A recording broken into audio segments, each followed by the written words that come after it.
tiens et tiens. Okay, so I assume that now you think that Vincent is too tired and maybe, you know, he should rest a little bit because he's got a strange title for this video, but no, I'm not tired at all, and it's true that I wanted to make this little video because I've been having some students who actually have been asking me this question regarding tiens et tiens. Okay, so basically when you get this form tiens, it's quite interesting because it can be connected to two things. And the first one is a verb, and it's tenir, okay? And tenir, it's to hold, okay? And basically when you see this form like that, tiens, without anything before, I mean by that un pronom personnel, it normally means that it's an imperative, okay? And in that case, it's for the person tu, okay? So this tiens form here is to hold at the imperative form, and it's for tu, you, okay?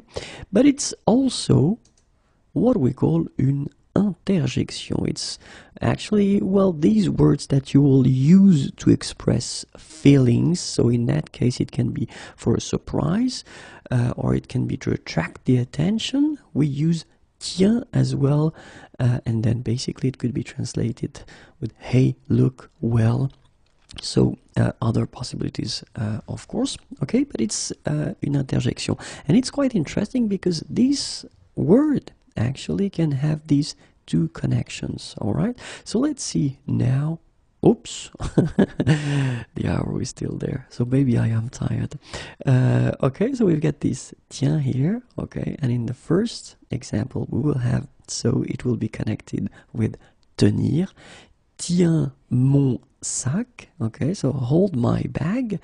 Tiens mon sac, all right, or then it could be tiens ma clé, all right. So in that case, you can see that you don't have tu because it's the imperative, and remember, we don't put le pronom personnel, we just put the form, okay. Tiens ma clé, hold my key. Tiens mon sac, hold my bag. And then the arrow is already there. Tiens, tu es là.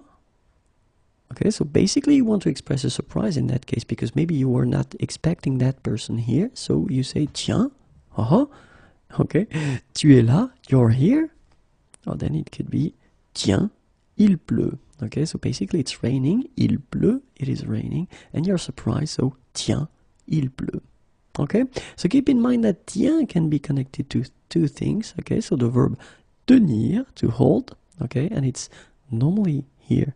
And here, it's only l'impératif and for tu, or then it can be une interjection just to express a surprise, or if you want to attract the attention of someone on something. Okay,